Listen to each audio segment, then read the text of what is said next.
You're reading an article, or half listening to a podcast while you make dinner, and a word appears that stops you for a moment. Not because it's unfamiliar. Because it's almost familiar. You think, wait, I know this one, I looked it up yesterday or the day before. You're almost certain of it, and yet, staring directly at the letters, your mind offers you nothing back.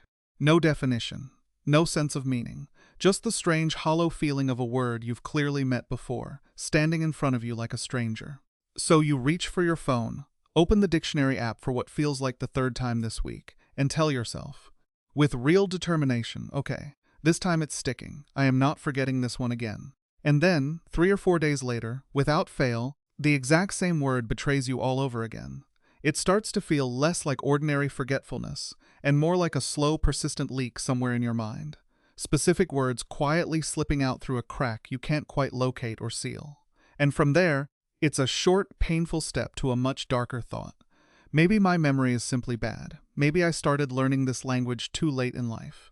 Maybe there's some fixed ceiling on how many English words a brain like mine can actually hold, and I've already brushed up against it. Let's stop that particular thought immediately, because it's not just unkind, it's simply inaccurate. Your memory is not broken, and there is no ceiling waiting to trap you. What you're experiencing has a name, a well-documented psychological pattern, and understanding it changes the entire relationship you have with vocabulary from this point forward. The real issue was never the size or quality of your memory. It was your strategy. And to fix a strategy, first you need to understand the enemy you're actually fighting. Late in the 19th century, a German psychologist named Hermann Ebbinghaus ran himself, quite literally, through a series of memory experiments, testing how quickly newly learned, isolated information faded from his own mind. What he discovered became one of the most influential findings in the entire science of learning, something now known as the forgetting curve. His research revealed something almost brutal in its precision. When your brain absorbs a brand new isolated piece of information, roughly half of it, 50%, is already gone within 20 minutes, not hours, minutes. And by the time a full day has passed, as much as 80% of that new information has quietly vanished, wiped clean, as though it had never entered your mind at all. Why would a brain be built this way, seemingly working against its own owner? Because in truth, it's working exactly as designed, protecting you rather than sabotaging you. Every single day, your senses are flooded with an almost incomprehensible volume of information: street signs passed on a walk, half-heard background conversations, headlines scrolled past without a second thought. If your brain retained every scrap of that constant sensory noise with equal weight, the result wouldn't be impressive memory. It would be complete cognitive chaos. So your brain adopts a ruthlessly efficient default setting. New information, including a freshly learned vocabulary word, gets treated as disposable clutter and discarded, unless you actively, deliberately prove to your own mind that this particular piece of information actually matters. The single most effective way to prove that value is a technique called spaced repetition, and once you understand the mechanism behind it, the logic becomes almost obvious. Reviewing a new word 10 times in one sitting, cramming it in a single afternoon, feels productive, but it barely dents the forgetting curve, because your brain has no real reason to treat information reviewed all at once as anything other than temporary. What actually works is timing your review to intercept the word right at the exact moment your brain is preparing to delete it, catching it as it slides down that steep early curve and pulling it back up, again and again, until your brain finally concludes this information keeps returning. It must genuinely matter, and shifts it into long-term storage. The ideal rhythm for this looks something like a widening set of intervals. A first review roughly 24 hours after you first encounter the word. A second review 3 days after that. A third about a week later. A fourth somewhere around the 30-day mark. Spread out like this, across days and weeks rather than crammed into a single sitting.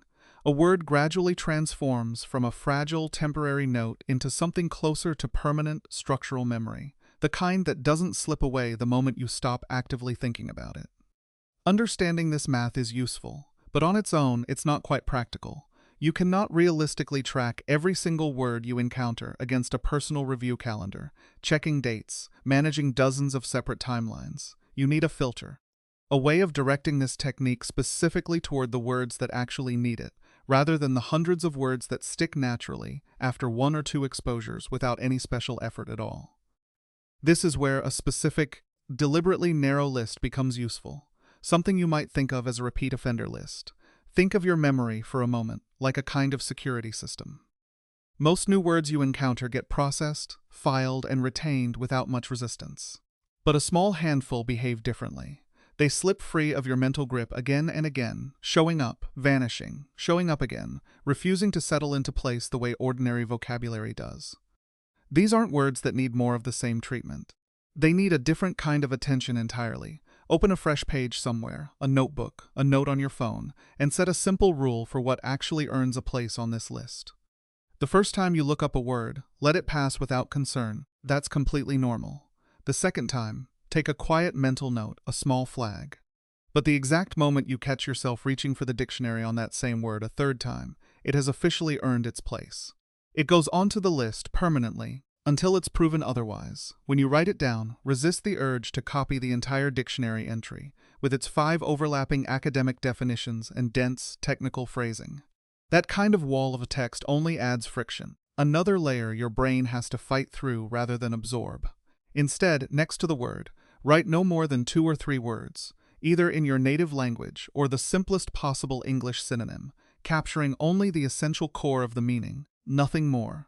Then keep that list somewhere genuinely visible, not buried 3 folders deep on your phone, but sitting right on your desk, or set as your actual phone wallpaper, or pinned open as a browser tab you glance at throughout the day. And here's the part that surprises people, because it runs against the instinct to study harder, longer, more intensely. You don't need to sit with this list for extended study sessions. 60 seconds each morning, a quick, casual glance over your repeat offenders, is enough. By isolating these specific problem words away from the overwhelming mass of everything else you're learning, and exposing your eyes to them consistently, in small, low-pressure doses, you slowly strip away their power to confuse you. But even with spaced repetition and a dedicated blacklist, a handful of words will still refuse to cooperate. For those particular holdouts, the words that seem almost immune to ordinary review, you need something stronger, a deliberate psychological anchor, something known as a memory hook. A memory hook works by forging a vivid, sometimes deliberately absurd connection between an unfamiliar English sound and something already deeply familiar, living somewhere in your mind, an image, a story, a personal memory. And counterintuitively, the stranger and more ridiculous that connection is, the faster and more permanently your brain tends to lock onto it. Human memory, it turns out, has always had a peculiar affection for the bizarre. There are 2 particular versions of this technique worth mastering. The first is what you might call a phonetic bridge, built purely from sound. Take a word that keeps escaping you and break it down by ear, its raw physical sound, separate entirely from its spelling or meaning. Then search for a word you already know completely, ideally in your native language, or a simple familiar English word that sounds almost identical. From there, build a short, vivid, slightly absurd mental image connecting the two. Take the word pauper, meaning someone living in extreme poverty. On its own, a fairly ordinary vocabulary word, easy to look up and just as easy to forget, but listen closely to how it sounds, and it lands remarkably close to the word popcorn, so build the image deliberately. Picture a man, deeply poor, sitting alone on a street corner, except instead of an ordinary home, he lives inside an enormous single kernel of popcorn. Walls and roof made entirely of popped corn. Ridiculous, certainly. Also, almost impossible to forget. The next time the word pauper appears in front of you, that slightly absurd popcorn house will surface first, instantly, and pull the correct meaning along behind it. The second technique works through emotion rather than sound, and it tends to be even more powerful for words your brain has repeatedly refused to hold on to. Your memory, as it turns out, consistently favors personal, emotionally charged experience over abstract, generic definitions borrowed from a textbook. So instead of memorizing a flat, impersonal example sentence, connect the target word directly to something real from your own life. Take the word apprehensive, meaning anxious or fearful about something approaching. A textbook sentence might read, "She felt apprehensive about the exam." Technically correct and almost instantly forgettable, because your brain has no genuine stake in what happened to an anonymous, invented she. Replace it instead with something true. I felt incredibly apprehensive the night before my interview at my current job. Suddenly the word isn't floating in abstract space anymore. It's tethered to an actual memory, a real night, real nerves, something that already exists inside your own personal history. And once a word attaches itself to genuine lived memory, forgetting it becomes remarkably difficult. In exactly the same way, it's difficult to forget the specific details of an important day in your own life.